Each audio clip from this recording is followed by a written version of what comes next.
नमस्कार, capital TV देख रहे हैं आप। मैं हूं आपके साथ पूजा। भारत की राजनीति में एक कहावत है, नेता वही जो देश के हित में खड़ा हो, चाहे दुनिया की कितनी भी ताकतें नाराज क्यों ना हो। और यही पहचान है नरेंद्र मोदी की। एक वक्त था जब प्रधानमंत्री मोदी और अमेरिकी राष्ट्रपति डोनाल्ड ट्रंप की दोस्ती सुर्खियों में थी। हाउडी मोदी और नमस्ते ट्रंप जैसे ऐतिहासिक कार्यक्रमों ने दुनिया को दिखा दिया था कि भारत और अमेरिका की साझेदारी नए मुकाम पर है। मोदी ने खुले मंच से ट्रंप को फ्रेंड ट्रंप कहा था, तो ट्रंप ने भी मोदी को अपना सबसे बेहतर दोस्त बताया था। लेकिन राजनीति सिर्फ मंच पर मुस्कान नहीं होती, ये देश के हितों की रक्षा भी होती है। और जैसे ही ट्रंप ने भारत के हित के खिलाफ टैरिफ पर फैसला लिया, पीएम मोदी ने दोस्ती नहीं, भारत को आगे रखा। यानी दोस्ती की राह में सबसे बड़ा कांटा बना टैरिफ विवाद। पर दरार की कहानी यहीं खत्म नहीं होती, दरार की कहानी लंबी है। तो आखिर क्या है अंदर की कहानी, क्या है मोदी ट्रंप के बीच दरार की वजह, आज इसी पर चर्चा करेंगे। मेरे साथ स्टूडियो में मौजूद हैं कैपिटल टीवी के editor in chief doctor Manish Kumar. Doctor साहब, बहुत बहुत स्वागत है आपका। धन्यवाद। मोदी ट्रंप एक दूसरे के बहुत अच्छे दोस्त हुआ करते थे, लेकिन ये दोस्ती दुश्मनी में कैसे बदल गई? देखिए, जितने भी ग्रेट लीडर्स जिनका पतन हुआ है जी। उसकी सबसे बड़ी वजह ये रही है कि वो लीडर अपने आसपास चमचों, चारणों, भांड लोगों से वो अपने आप को घेर लेता है। जहां उनको ये हकीकत से बिल्कुल दूर किया जाता है, वो नेता वहीं पे खत्म हो जाता है। डोनाल्ड ट्रंप के साथ यही हो रहा है। पूरे अमेरिका में अब लोग इसको थू थू कर रहे हैं। 30% के आसपास पॉपुलैरिटी रेटिंग रह गई है, लेकिन इनका दिमाग अभी भी कह रहा है कि वो दुनिया के सबसे पॉपुलर लीडर है और अमेरिका में अब तक जितने भी प्रेसिडेंट आए उससे कहीं ज्यादा महान है। मैं रिपोर्ट पढ़ रहा था कि आजकल वो ऑफिस पहुंचते हैं और व्हाइट हाउस के अंदर, ओवल हाउस के अंदर वो फर्नीचर चेंज करो, ये चेंज करो, वो चेंज करो, यही सब में लगे हुए हैं। क्या हुआ? प्रधानमंत्री मोदी और डोनाल्ड ट्रंप की दोस्ती इतनी बेहतर थी कि इस चुनाव से पहले जब ट्रंप चुनाव लड़ रहे थे, अगर आपको याद होगा, एक इंटरव्यू में उन्होंने मोदी की बहुत तारीफ की, क्या ट्रिमेंडस पर्सनालिटी है। और मैंने उनको कहा कि कुछ हमारा भी असर चलता है पाकिस्तान के खिलाफ, तो बोलो तो मैं उसको ठीक करूं। लेकिन प्रधानमंत्री मोदी ने कहा कि नहीं, I will do it, I will do it. तो सेंसिटिविटी मालूम था पाकिस्तान को लेकर के। दूसरी चीज, जब इस बार वो इलेक्शन लड़ रहे थे, प्रधानमंत्री मोदी ने खुल के, जो डोनाल्ड ट्रंप, ये रिपोर्ट्स अमेरिका में छप रही है वहां पे अब तो, क्योंकि ये जो पूरा मैं वीडियो बना रहा हूं उस आधार पे कि जो अमेरिका में जो खबरें आ रही है, जो वहां के व्हाइट हाउस के लोग अब जो कह रहे हैं, क्योंकि अब देखिए वहां पे दनादन लोग छोड़ के जा रहे हैं, इस्तीफे की बरसात हो रही है। तो जो लोग वहां थे वो लोग अब बिना नाम बताए, क्योंकि अब डर भी लगता है कि नाम लेकर के बताएंगे तो वहां डोनाल्ड ट्रंप जो है, जैसे पिछली बार के एनएसए के घर में कैसे आपने भेज दिया छापेमारी करने के लिए, तो वहां लोग जो है वो बच बच के बता रहे हैं। लेकिन ये सारी चीजें वहां पे चल रही है। जीतने के बाद प्रधानमंत्री मोदी पहले ऐसे हेड ऑफ द गवर्नमेंट थे जिससे डोनाल्ड ट्रंप ने मुलाकात की, और हमारे विदेश मंत्री पहले वैसे शख्स हैं जिसके साथ नए ट्रंप सरकार की बातचीत हुई। और डोनाल्ड ट्रंप का जो इनॉग्रल भाषण था, वहां जयशंकर साहब को सामने बिठा कर फ्रंट रो में और वो भाषण दे रहे थे, ये प्रगाढ़ता थी। लेकिन चीजें जब देश पे आती है तो पर्सनल चीजें पीछे चली जाती है। प्रधानमंत्री मोदी ने सबसे पहला और हिंदुस्तान की तरफ से जो पहला ऑब्जेक्शन उठाया गया कि बांग्लादेश में क्या हो रहा है। We have to get things right. वहां पे एक ऐसा आदमी बैठा हुआ है जिसके पास कोई मैंडेट नहीं है। जो इलेक्टेड गवर्नमेंट थी उसको लोगों ने खदेड़ के भगा दिया और उसके पीछे अमेरिका के लोग हैं। He did not do anything. Number 2, अचानक से यह मसला सामने आ गया कि टैरिफ लगाना है, तो प्रधानमंत्री मोदी की सरकार और ट्रंप की टीम, there were 3 or 4 rounds of talks, और सारी बातचीत हो गई थी 10% के ऊपर कि अमेरिका 10% टैरिफ लगाएगा और हिंदुस्तान बहुत सारी चीजों को छोड़ेगा। उस समय दोस्ती थी, तो ट्रंप एडमिनिस्ट्रेशन को हिंदुस्तान ये समझाने में भी कामयाब रहा कि देखो भाई, हम तुमको एग्रीकल्चर में नहीं घुसने देंगे, ये हमारा 40% पॉपुलेशन जो है वो तबाह हो जाएगा, डेयरी में नहीं घुसने दे सकते क्योंकि कोई कंपटीशन नहीं है, तुम्हारा स्केल भी बड़ा है। तो जहां जहां रिजर्वेशन था वहां वहां रिजर्वेशन हुआ। गाड़ी हो, कार्स हो, वाइन हो, जिसके ऊपर हम लोग 150-200% टैरिफ लगाते हैं, उन सब पे हम लोग कॉम्प्रोमाइज करने को तैयार थे, बात हो गई थी। लेकिन फिर ये बवाल जो है वो पहलगाम आ गया। पहलगाम से ही रिश्ते जो है वो खराब हुए। अब आप इस बात को समझिए, डोनाल्ड ट्रंप के ऊपर भी एक मॉरल प्रेशर है।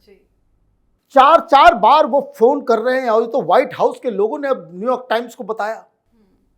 क्या ये कहानी सही है कि हम लोग लगातार बातचीत करने की कोशिश करते रहे, प्रधानमंत्री ने सीधे सीधे फोन पे ये कह दिया कि हमें कोई बात नहीं करनी है, there is nothing to talk, कोई बातचीत करने की का आपने स्कोप ही नहीं छोड़ा। कारण 2 चीजें जो प्रधानमंत्री की तरफ से यहां पे डोनाल्ड ट्रंप को मैसेज दिया गया कि एक, कि बातचीत करने का फायदा इसलिए नहीं है क्योंकि जो बातचीत होगी आप उसको पब्लिक करोगे, भरोसा नहीं कर सकते, आप पे भरोसा नहीं है। नंबर 2, जो काम नहीं होता है, जो बातचीत नहीं होती है, वो भी आप जाकर के कह देते हो। तो ऐसे में बात करने की क्या आवश्यकता है? आप लगातार क्लेम पे क्लेम किए जा रहे हो कि हमने रुकवा दिया, हमने रुकवा दिया। अरे for God sake, Shimla agreement है हमारा, हिंदुस्तान और पाकिस्तान के मसले में कोई थर्ड पार्टी घुस नहीं सकता। हम एक्नॉलेज कर लें कि हाँ थर्ड पार्टी घुसा है, तो कल यूएन भी घुसेगा, परसों चाइना भी घुसेगा, फिर रूस भी घुसेगा, तमाम लोग, ह्यूमन राइट्स कमीशन आ जाएगा। ये हम टेक्निकली नहीं कर सकते हैं। डोनाल्ड ट्रंप को ये बातें बुरी लग गई। अब ये सारी चीजें चल रही है और G7 की बैठक हुई।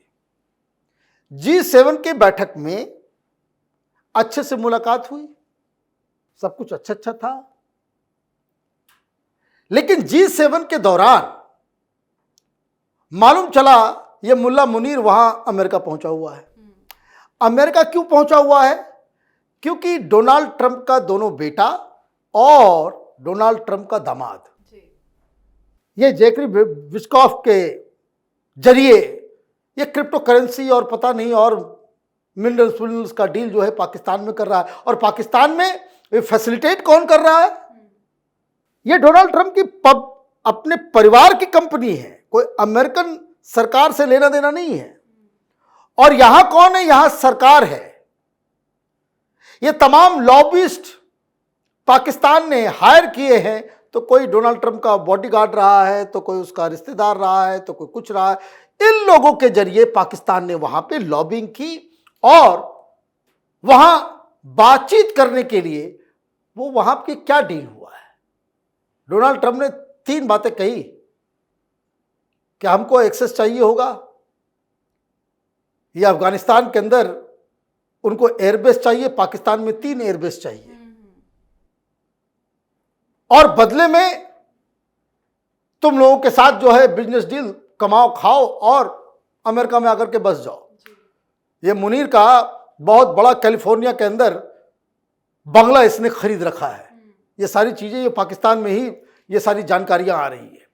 तो ये सारी चीजें हुई। डोनाल्ड ट्रंप के उसके जो इर्द गिर्द के लोग हैं उन्होंने एक सनक दे दिया कि भाई देखो 4 प्रेसिडेंट को मिला हुआ है क्या, नोबेल पीस प्राइज, तुमको भी डिजर्व करते हो, that's how you will leave your legacy, तुम ग्रेट बन जाओगे। अब इसके आनन फानन चिंटू मिंटू देशों को बुला करके पकड़ के बिठा करके हाथ मिलवा करके भाई हमने पीस करवा दी। भाई अजरबैजान आर्मीनिया देखिए 3 महीने के बाद फिर लड़ने चालू कर देंगे, है ना। कैसे हिंदुस्तान ने अजरबैजान को जो है वो घुसने नहीं दिया एससीओ में, हमने वीटो कर दिया क्योंकि वो लोग की आदत है। इसी तरीके से आपने इधर उधर करवा दिया। और ये जो पूरी की पूरी जो प्रधानमंत्री मोदी नाराज हुए हैं वो इस बात के लिए कि वहां G7 से वो बाहर आए तो उन्होंने कहा कि भाई आप वॉशिंगटन आइए। वॉशिंगटन के बारे में बताया गया कि भाई नहीं इधर मत आना, यहां मुनीर बैठा हुआ है, उसको बिठा करके रखा हुआ है, तुम आओगे तो यहां सामने में बिठा करके जो है हाथ वाथ मिलवा देगा। तो मुनीर से हाथ मिलाना पहलगाम के बाद, ऑपरेशन सिंदूर के बाद, और ऑपरेशन सिंदूर चल रहा है उस दौरान, तो ये तो भारतीय जनता पार्टी और प्रधानमंत्री मोदी की राजनीति खत्म हो जाती। जी मोदी ये कर ही नहीं सकते थे, और कोई भी प्रधानमंत्री होता ये काम नहीं करता। जी और उस बात को लेकर के डोनाल्ड ट्रंप जो है वो नाराज हो गया। फिर बात आई टैरिफ की, तो उसने कहा कि नहीं भाई यूरोप मान गया, जापान मान गया, ब्राजील को हमने ये कर दिया, ऑस्ट्रेलिया मान गया, ये हमें नोबेल प्राइज के लिए रोक रहा है, रोज इंडिया जो है उसको। तो जो दोस्ती थी वो डोनाल्ड ट्रंप के सेल्फ इंटरेस्ट, पारिवारिक बिजनेस और ये सनक के हमें नोबेल पीस प्राइज देना है, इस वजह से ये दुश्मनी में बदल गई है। भारत की तरफ से कहां कहां अमेरिका ने हमें धोखा दिया और जिस वजह से रिश्ते खराब हुए, प्रधानमंत्री ने फोन उठाना बंद कर दिया। Number 1 Bangladesh, number 2 Pakistan, number 3 आप जो ये बार बार कह रहे हो भाई रूस ऑयल मत लो, भाई ऑयल कहां से ले, चलो भाई आपसे ही ले लेते हैं, लेकिन आप रेट मैच कर दो, हम अपने नेशनल इंटरेस्ट में चीजें करेंगे या फिर आपके इशारों पे हम काम करेंगे। तो ये एक मसला जो है वो उठा और भारत ने करारा जवाब दिया कि ये जो टैरिफ तुम लगा रहे हो वो अनजस्ट है, अनजस्टिफाइड है, ये गलत है और हम रूस से ऑयल खरीदेंगे, कोई माइकल लाल रोक नहीं सकता हमें। ये जो है अब ये पॉइंट जो है वो ऑफ नो रिटर्न पे आ गया। लेकिन अब इसमें एक नई कहानी सामने आ रही है। नई कहानी ये है कि अमेरिका में आपको पता ही है कि इतने पिछले 3-4 दिनों से पूरा विरोध चल रहा है डोनाल्ड ट्रंप के खिलाफ। अब वहां इन्वेस्टिगेशन भी लगेगा, ये भी लगेगा, और जो जानकारी आ रही है कि व्हाइट हाउस अब जो है वो बैकफुट पे आ गया है। They are again trying to talk कि भाई बातचीत कर लो। हिंदुस्तान की तरफ से कहा गया है कि भाई ये टॉप बातचीत नहीं होगी, पहले नीचे तय करके सब कुछ फाइनल कीजिए, then we can think about it. भरोसा टूट गया है और हिंदुस्तान में तो रहीम काका ने लिख करके वो गए हैं कि रहीमन धागा प्रेम का मत तोड़ो चटकाए, टूटे फिर ये ना जुड़े, जुड़े गांठ पड़ जाए। तो ये जो दोस्ती का धागा डोनाल्ड ट्रंप ने तोड़ा है, अब इसमें गांठ तो है, लेकिन जो जानकारी आ रही है कि everything is not lost, everything is not lost. America में तमाम जो सेंसिबल लोग हैं वो ये कह रहे हैं, इंडिया से भी गुजारिश कर रहे हैं कि थोड़ा ठहर जाओ, तुरंत चीन के गोद में नहीं जाना है, रूस के गोद जैसे थे वैसे हम रिश्ते को सुधार सकते। जी, बहुत बहुत धन्यवाद सर समझाने के लिए। धन्यवाद। तो हाउडी मोदी से लेकर टैरिफ की दरार तक ये कहानी बताती है कि पीएम मोदी दोस्ती निभा सकते हैं लेकिन राष्ट्रहित से कभी समझौता नहीं कर सकते। मोदी की नजर सिर्फ दोस्ती पर नहीं बल्कि भारत के हितों पर है और यही वजह है कि पीएम मोदी अमेरिका के सामने नहीं झुके और आगे भी नहीं झुकने वाले हैं। पर एक बात यह भी तय है कि पीएम मोदी ने जो रणनीति बनाई है उससे साफ है कि अमेरिका भारत के सामने टैरिफ को लेकर घुटने टेक देगा। तो आपकी क्या राय है कमेंट करके लिखिएगा। देखते रहिए कैपिटल टीवी। नमस्कार।